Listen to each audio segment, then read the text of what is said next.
Welcome back to another quarter magic shot video, and today we are going to be predicting the BBL 11 finals and ladder with some of the awards, alright? In 8th spot we have the Hobart Hurricanes with the most runs being Peter Hanscom and the most wickets being Riley Meredith. And the Hobart Hurricanes have signed Matthew Wade until 2024. And in the Renegades, the 7th spot with Sam Harper, the wicketkeeper, with the most runs, and Pattinson with the most wickets. He played in the Australian side for 2019. And now we have in 6th spot the Adelaide Strikers with Travis Head, who might play in the BBL, but also is in maybe have Test Ashes contention, and Rashid Khan, who's generally always going to get the most wickets, and they've signed Fawad Ahmed from the Perth Scorchers. The Stars in 5th spot with Stoinis being with their most runs and Zampa having the most wickets. And Joe Burns is signed to play until the 2023-24 season. The Stars, it's quite interesting. And now the Brisbane Heat in 4th spot. Chris Lynn with the most runs. He's got the most runs in the BBL. And Xavier Butler, nice young. He knows how to swing the ball in really nicely. And they have signed Marnus Labuschagne. And Michael Neser is back from the Adelaide Strikers.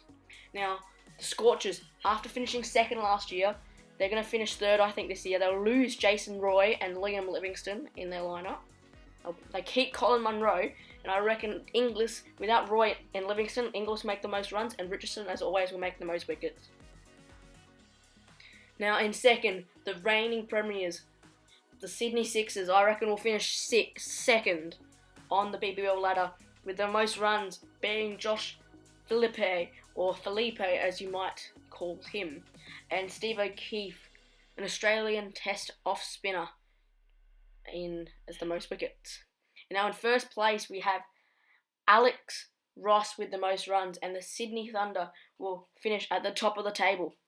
And Daniel Sams, who got the BBL 09 Golden Cap for the most wickets, I reckon he will finish with the most wickets for the Thunder.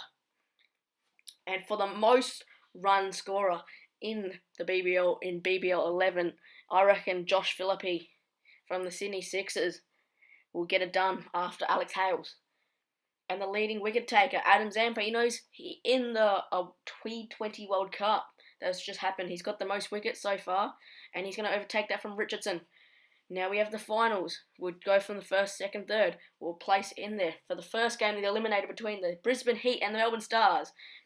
The Brisbane Heat make 6 for 178, with the Stars making 8 for 176, the Heat chasing it down, and Sam Hazlett, he played well for the BBL last season, and he's going to finish 73 not out as player of the match.